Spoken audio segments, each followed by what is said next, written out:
منافق کا بھی عجیب پیترا ہے نا؟ ہر زمانے میں منافق رہے ہیں. منافق کا پیترا یہ رہا کہ جب اللہ نہیں ملا تو رسول اللہ کے خلاف بولے. ہاں سننا آخری آدمی تک، میں ختم کر رہا ہوں 2 منٹ، ایک میسج دیا اور تقریر ختم. جب اللہ نہیں ملا تو رسول اللہ کے خلاف بولے، جب رسول اللہ نہیں ملے تو ولی اللہ کے خلاف بولے. آخری آدمی تک منافقوں کا چلن دیکھنا، جب اللہ نہیں ملا تو رسول اللہ کے خلاف بولے، جب رسول اللہ نہیں ملے تو ولی اللہ کے خلاف بولے، اور جب ولی اللہ تک نہیں پہنچ سکے تو آیت اللہ کے خلاف بولے.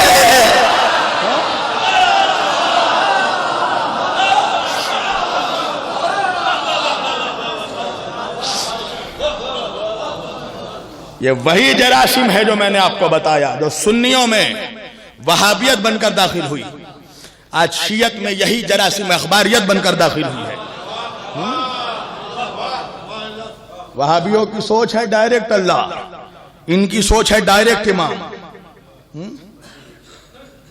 ایک بالکل کالا چہرہ والا، کوئلہ کی طرح چہرہ، شکل سے ہی پھٹکار برس رہا تھا. مجھ سے کہنے لگا امام مجھے الہام کرتے ہیں. اچھا نمک حرام، امام جس کو الہام کرے اس کے چہرے پہ اتنا پھٹکار. توجہ بھئی، ہمارے پاس سب کچھ نور، اللہ نور، رسول نور، کتاب نور، امام نور. تو نور جس کو بشارت دے وہ خود بھی تو نوری ہو. اس کو سمجھئے، اس سازش کو.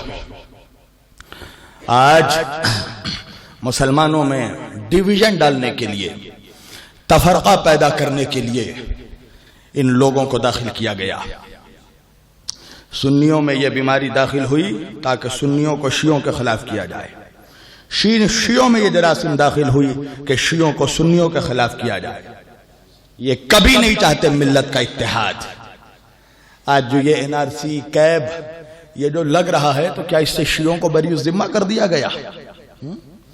اگر میں کہتا ہوں کہ اگر اس بنیاد پر، ظلم کی بنیاد پر، اگر آپ لوگوں کو سٹیزنشپ دیں گے، پاکستان، افغانستان، بنگلہ دیش سے جو لوگ آ رہے ہیں، آپ نے کہا کہ ہندوؤں پر، وہاں کی مائنورٹیز پر، سکھوں پہ، کرسچن لوگوں پر ظلم ہو رہا ہے، وہ مظلوم لوگ ہیں، ان کو ہم شرن دیں گے، سٹیزنشپ دیں گے.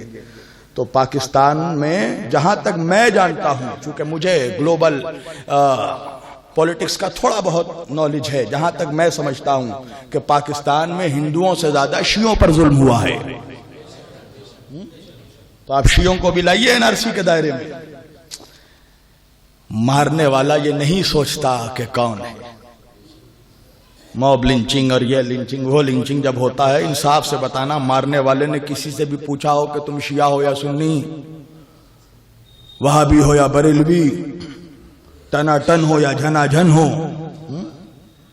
کوئی نہیں پوچھتا. مارنے والے کو فرق نہیں پڑتا کہ آپ کون ہیں، مرنے والوں کو فرق پڑ رہا ہے ہم کون ہیں. توجہ. اور یہ ڈسپیوٹ، اس کا سبب ہی یہی ہے کہ مسلمان ون لیڈرشپ پر نہ چلے، ایک قیادت پر نہ چلے. اس لیے کہ انہیں خامنائی کے نام سے بھی ڈر لگتا ہے. یہ جانتے ہیں کہ یہ ڈیویژن نہیں ڈالیں گے تو ہو سکتا ہے کہ مسلمان عاجز آ کر خامنائی کو ایک نہ ایک دن اپنا رہبر مان لے گا. اور جس دن خامنائی کو لیڈرشپ مل گئی عالم اسلام کی، پھر اس روز ہمارا تو فاتحہ پڑھ دیجئے. توجہ. اس لیے کہ آج بیت المقدس کو آزاد کرانے کا اگر کسی کے پاس عزم و حوصلہ اور پاور ہے تو وہ صرف آیت اللہ خامنائی ہے. توجہ. دنیا دیکھ رہی ہے کہ 30 کروڑ 35 کروڑ مسلمان مل کر ایک بیت المقدس، ایک بابری مسجد نہ بچا سکا. کیوں؟ اس لیے کہ یہاں سب لیڈر ہیں. جس قوم میں ہر آدمی اپنے آپ کو لیڈر سمجھ لے، وہ قوم بے لگام گھوڑے کی طرح دوڑنے لگتی ہے. گاڑی بغیر ڈرائیور کے چل ہی نہیں سکتی. اگر گاڑی میں 4 لوگ بیٹھے ہیں، چاروں مل کر کہیں ہم چاروں مل کر اسٹیئرنگ چلائیں گے، تو گاڑی کو ایکسیڈنٹ ہونے سے کوئی نہیں روک سکتا. گاڑی چلنے کے لیے ایک قیادت چاہیے. ایک لیڈرشپ. توجہ، آج اس قیادت پہ حملہ ہی اس لیے کیا جا رہا ہے. آج دیکھیے پورے ہندوستان میں جو موومنٹ چل رہا ہے، کوئی قائد نہیں، کوئی لیڈر نہیں، کوئی لیڈرشپ نہیں. بے لگام گھوڑے کی طرح قیادت کی کوئی ویلیو نہیں ہوتی سوسائٹی میں. عالم اسلام میں جتنے انقلابات آئے ہیں، جتنے ریولیوشن جو سکسیسفل ہوئے ہیں، اس کے پیچھے قائد کا رول رہا ہے. اگر ایران بھی بغیر قیادت کے ایران میں ریولیوشن ہوتا تو ایران کی ریولیوشن کو دبا دیا جاتا. توجہ، مگر ایک قیادت کے خاطر چل رہی تھی. پورے ایرانیوں کو جلا وطن نہیں کیا، صرف امام خمینی کو جلا وطن کیا. مگر ان منحوسوں کو معلوم ہی نہیں تھا کہ جو قائد ہوتا ہے اس کو تلوار کی ضرورت نہیں ہوتی. ان کے فتووں میں اتنا پاور ہوتا ہے، ان کے لہجے میں اتنا پاور ہوتا ہے کہ انقلاب آ جاتے ہیں، حکومتیں زیر و زبر ہو جاتی ہیں. وَسَيَعْلَمُ الَّذِينَ ظَلَمُوا أَيَّ مُنْقَلِبٍ يَنْقَلِبُونَ. ان قریب ستمگر یہ جان جائیں گے کہ وہ کس طرح زیر و زبر کیے جاتے ہیں. یہ اللہ کا فیصلہ ہے، لہذا ہمیں حالات سے پریشان ہونے کی ضرورت نہیں ہے. ہم پتہ ہے آج مسلمان مایوس کیوں ہیں. آج آپ دیکھیے مسلمان مایوس ہو رہا ہے. کوئی بچانے والا نہیں، کوئی لیڈر نہیں، کوئی قائد نہیں. اس لیے یہ صرف اہل بیت کی نمک حرامی کا نتیجہ ہے. سچ بتا رہا ہوں آپ کو. اس لیے کہ نمک حرام کٹ ملاؤں نے بتایا ہی نہیں مسلمانوں کو. بھائی ہندو بھائیوں کے یہاں ان کا عقیدہ ہے کہ جب دنیا ظلم سے بھر جائے گی تو کرشن آئیں گے. عیسائیوں کا عقیدہ ہے کہ عیسیٰ آنے والے ہیں. مگر مسلمانوں کو بتایا ہی نہیں گیا کہ تمہارے لیے بھی کوئی آنے والا ہے. ابھی 2-4 روز پہلے میں اپنے شہر میں تھا تو میں نے جس مولوی کو کبھی اہل بیت کا نام لیتے نہیں سنا، میں نے دیکھا وہ جلسے میں تقریر کر کے کہہ رہا ہے مسلمانوں گھبراؤ مت، ابھی امام مہدی آنے والے ہیں.